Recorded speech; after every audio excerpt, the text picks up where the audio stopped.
బొబ్బిలి మండలం బూర్జ వలసకు చెందిన గేదెల పుణ్యవతి అదే గ్రామానికి చెందిన సుమారు 60 మంది నుంచి 1,50,00,000 వరకు అప్పులు చేసి పరారయింది. అప్పులు తీర్చకుండా పరారు కావడంతో అప్పులు ఇచ్చిన వారంతా పోలీసులకు ఫిర్యాదు చేసేందుకు పోలీస్ స్టేషన్ కు వచ్చారు. డబ్బులు అప్పులు ఇస్తే ఇవ్వకుండా పారిపోవడం అన్యాయమని బాధితులు వాపోయారు.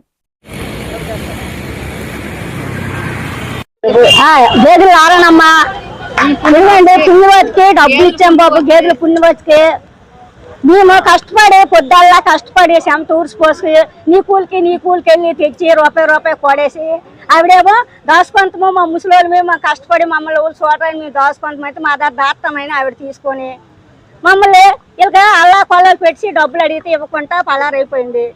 ఎక్కడ ఉందో తెలియదు బాబు. ఏడు చేస్తాం ఒక న్యాయం చేయాలని మీకు చెప్తాను. మీరు ఏడు చేస్తారో మీరే న్యాయం. ఇప్పుడు ఇట్లామనే అయ్యాం పుణ్యవతమ్మకి సిమెంట్ పనులు చేసి నాకు ఆడపిల్లలు లేరు, మగపిల్లలు చూడరా అనేసి నేను కూలి నాలు చేసుకుని ఉన్నవే అప్పు కొట్టుకొని వెళ్ళిపోయింది. నాకు ఇవ్వకంటే పహార అయిపోయింది. నా కోళ్ళు దిక్కులేరు, కొడుకు చూస్తారు చూడరు. మా పరిస్థితి ఉంది, మాకు న్యాయం చెయ్యండి అని చెప్తాను, మిమ్మల్ని కోరుతాను. మా బాబు ఇచ్చాడు నాయన, మాకు డబ్బులు ఎవరైతే 2 లక్షలు వడ్డీలకు ఇచ్చుకొని మీరు ఆ వడ్డీ తీసుకొని తినారా అని ఇచ్చాడు.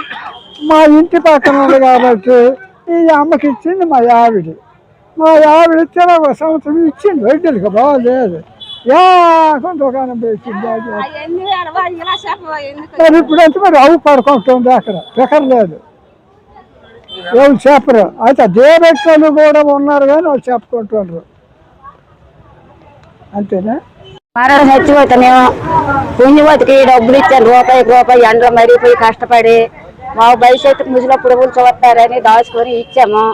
ఆవిడేమో ఇలా పలారు అయిపోయి మమ్మల్ని ఏడిపించి బాధ పెడుతుంది. ఏడుస్తాను, ఇద్దరి నిప్పులు లేకుండా దానికి ఏడ్చుకొని బతుకుతాను. ఏడు చేయబోతే న్యాయం చెప్పాలి.